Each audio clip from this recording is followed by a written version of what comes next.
Kesombongan pertama adalah kesombongan yang dilakukan oleh iblis. Dan dia tanamkan itu kepada kita supaya jadi orang sombong. Karena itu sombong ilmu Allah nggak senang, tapi iblis senang.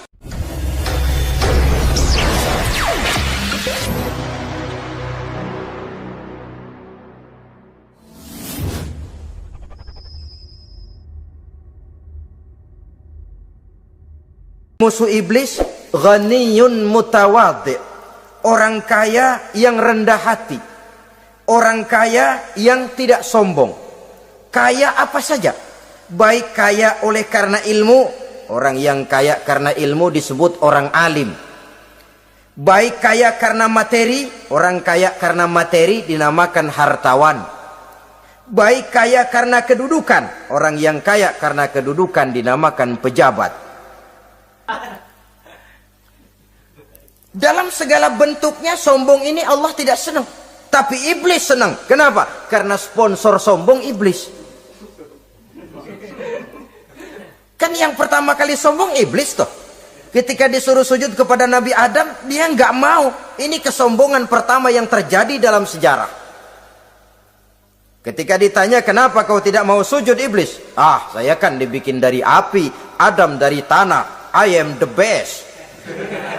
Saya lebih hebat daripada iblis, daripada Adam. Adam baru kemarin dibikin, saya sudah lama. Kata Allah, kamu sombong iblis, ini surga bukan tempat orang sombong. Keluar! Terusir dia dari surga. Jadi, kesombongan pertama adalah kesombongan yang dilakukan oleh iblis. Dan dia tanamkan itu kepada kita, supaya jadi orang sombong. Karena itu sombong ilmu Allah nggak senang, tapi iblis senang. Mentang-mentang ada ilmunya. Nih, satu-satunya ustadz di sini ya. Semua mesti ngaji sama gue. Kalau nggak ngaji sama gue, Islamnya kurang tapi bener. Sombong karena ilmu. Sombong karena pangkat. Mentang-mentang pakai bintang di pundak, jalan pundak duluan. Yang wajar saja hidup ini. Sombong harta pun begitu. Kaum muslimin rahimakumullah. Orang kaya yang rendah hati dimusuhi oleh iblis, tapi dicintai Allah, dicintai Rasul, dicintai malaikat. Caranya bagaimana? Kembali kepada satu kesadaran bahwa pada saat terlahir ke alam dunia ini tidak ada yang pernah kita bawa. Kalau sekarang kita punya rumah, punya kebun, punya kendaraan, punya pabrik, punya segala macam benda, apa itu? Titipan. Pada suatu saat akan diambil kembali oleh yang menitipnya. Kalau titipan itu pandai kita jaga, pandai kita syukuri, titipan akan makin banyak. Sama juga kita dalam kehidupan. Kalau orang bisa kita percaya, saya mau pergi ke luar negeri, rumah saya titip kepada tetangga. Saya pulang dari luar negeri, isi rumah tetap tidak berkurang, malah dibersihi, malah disapu, dihilangkan kotorannya. Tentu bukan main syukur saya, girang saya. Akan bertambah kepercayaan saya untuk menitipkan apa saja. Ini makna la in syakartum la azidannakum wa la in kafartum inna azabi lasyadid. Kalau kamu pandai bersyukur, aku tambah nikmat. Tapi kalau kamu ingkar, azabku teramat pedih. Artinya apa? Nikmat bisa berubah menjadi azab kalau kita tidak pandai mensyukurinya.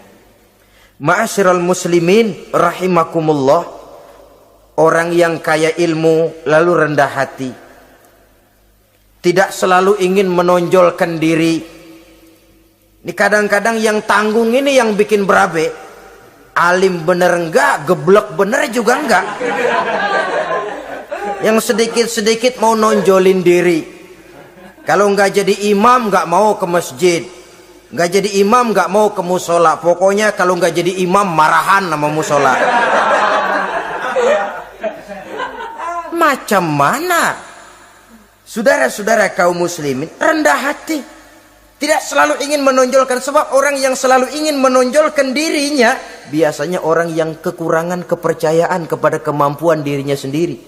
Dia selalu ingin dinomorsatukan. Dia selalu ingin ditempatkan pada ranking teratas. Dia tidak percaya diri. Orang yang percaya diri dapat bersikap wajar dalam kehidupan. Begitu juga kaya karena harta, dengan menyadari bahwa harta bagaimanapun banyaknya titipan dari Allah. Pada suatu saat akan kembali. Dia harus dimanfaatkan sesuai dengan kehendak yang menitipnya. Begitu juga kaya oleh karena pangkat, kedudukan, dan jabatan. Pada suatu saat jabatan itu akan hilang dari diri kita. Karenanya sering saya jelaskan bahwa pangkat di dunia ini yang paling tinggi pensiun. Titel yang paling akhir almarhum. Saudara setuju atau tidak, titel itu akan saudara dapat. Bagaimanapun kita cinta kepada pangkat, kedudukan, entah pada akhirnya suatu saat akan sampai kepada posisi yang namanya pensiun. Kalau sadarlah kita kepada pemikiran ke arah sana, maka untuk mencapai kekayaan, baik kekayaan harta, kekayaan kedudukan, tidak lalu menghalalkan segala cara untuk mencapai tujuan, tapi dibatasi oleh norma dan kaedah yang harus dia taati, baik kaedah agama maupun kaedah bernegara. Inilah orang ketiga yang menjadi musuhnya iblis, orang kaya yang rendah hati, orang kaya yang tidak sombong. Yang keempat, saudara-saudara, tajirun shadiq, pedagang, pengusaha yang jujur. Iblis gedek betul, benci bukan main sama pengusaha, sama pedagang yang jujur, yang tidak ngurangi timbangan, tidak nipu pembeli, tidak barang yang jelek dibilang bagus, atau yang bagus di atas yang jelek di bawah, atau dicampur yang baik dengan yang jelek supaya kelihatan semuanya jadi baik. Semua orang ingin untung, tidak ada kecuali siapapun orangnya, dan itu wajar. Setiap manusia ingin mendapat keuntungan, kalau perlu dengan modal minimal mencapai keuntungan maksimal, seperti yang diajarkan oleh teori ekonomi. Itu kan yang namanya produktif kan. Satu usaha dinamakan produktif, bagaimana kita mengeluarkan modal minimal bisa mencapai keuntungan maksimal. Silakan. Bahwa manusia ingin untung itu insting, naluri, fitrah. Tidak ada orang yang mau rugi. Tapi cara mencapai keuntungan itu yang membedakan antara seorang muslim dengan yang bukan muslim. Sudah pernah saya sampaikan, apabila kaum pengusaha, para pedagang sudah dijangkiti penyakit yang tidak jujur, yang akan timbul adalah kekacauan ekonomi. Kekacauan ekonomi bisa menimbulkan revolusi sosial, dan revolusi sosial merupakan kiamat satu generasi. Semua kericuhan hampir bermuara dari perut, dan itu ekonomi. Orang nodong perut, orang korupsi perut. Ya walaupun korupsi kalau sudah kelas kakap tidak lagi sekedar urusan perut. Ya perut apa yang diurusin kalau korupsinya miliaran itu? Perut jin barangkali. Saudara-saudara kaum muslimin rahimakumullah. Oleh karena itu, pedagang yang jujur, pengusaha yang jujur, ini merupakan musuh iblis. Iblis tidak senang kalau ada pengusaha yang jujur. Iblis tidak senang kalau ada pedagang yang jujur. Tapi iblis akan tepuk tangan kalau pedagang sudah selingkuh, kalau pengusaha sudah nipu. Ada orang bilang, sekarang mah kalau jujur-jujur bener nggak makan apa-apa dong kita. Sebab katanya jangan lagi nyari yang halal, sekarang ini yang haram aja seret. Rupanya sering masang undian nggak pernah kena. Lalu bilang jangan yang halal, yang haram aja nggak kena-kena katanya. Sebenarnya bukan itu masalahnya, saudara-saudara. Bukan itu masalahnya. Masalahnya ialah bahwa kejujuran membawa keberkahan. Ini kalau kita berpikir dengan kacamata agama. Keberkahan merupakan sumber ketenangan. Dan ketenangan ini tidak bisa dibeli dengan materi yang bagaimanapun banyaknya. Walaupun kita punya percetakan duit, ketenangan itu nggak bisa dibeli. Jangankan cuma punya duit banyak, percetakan duit saudara punya, mau membeli ketenangan yang berasal dari keberkahan, sulit. Jadi kejujuran membawa keberkahan, keberkahan membawa ketenangan. Jangan macam dulu tukang sol sepatu. Ditanya oleh temannya, "Bang, ngesol satu hari dapat berapa?" 200 rupiah. Sembayang enggak? Enggak. Islam? Islam, kalau Islam mah. Kata temannya, "Sembayang dah, kali aja besok dapat rezeki lebih banyak."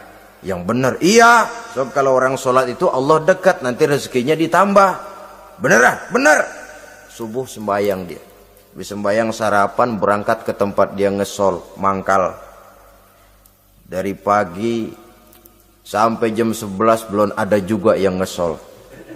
Mulai bimbang hatinya. Katanya kalau sembayang rezeki tambah. Tadi sembayang subuh sampai gini hari belum ada yang ngesol.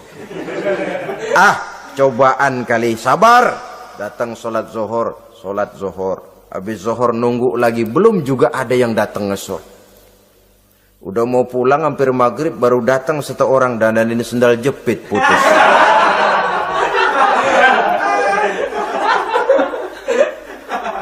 Sudah bayar 25 rupiah, pulang dia si tukang sol ini, ketemu sama temennya yang nyuruh sholat tadi.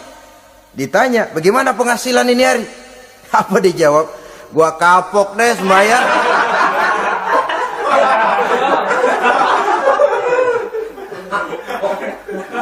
Kemarin nggak sembahyang dapat 200, sekarang begitu sembahyang jigo.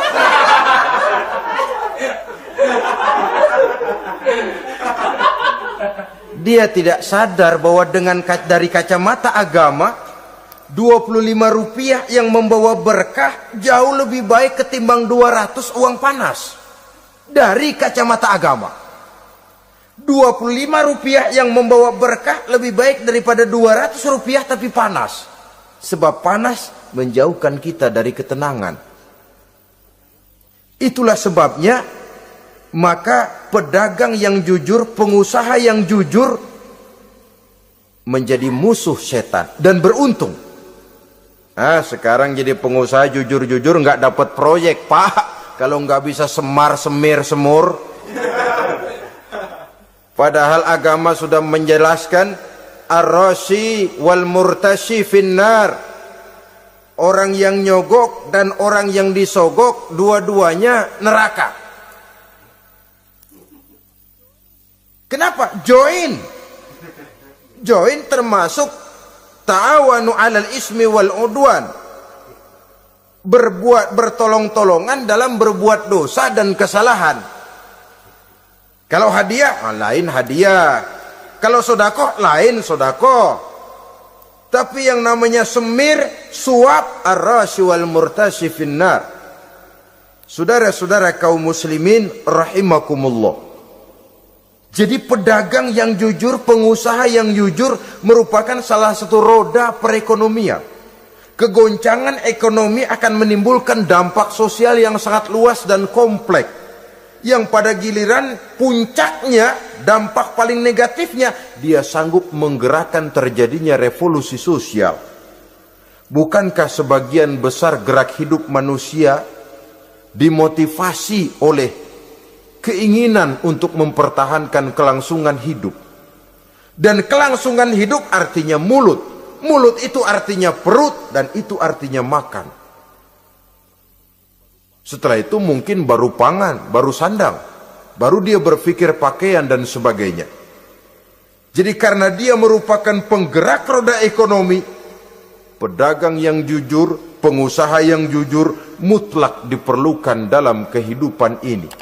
Sebab sekali lagi, kejujuran akan membawa keberkahan, keberkahan memberikan ketenangan dalam kehidupan. Oleh karenanya kita umat Islam, biarin duit kita banyak, asal berkah. Itu tentu idealnya. Ketimbang dikit tidak berkah, lebih baik ia banyak, ia berkah.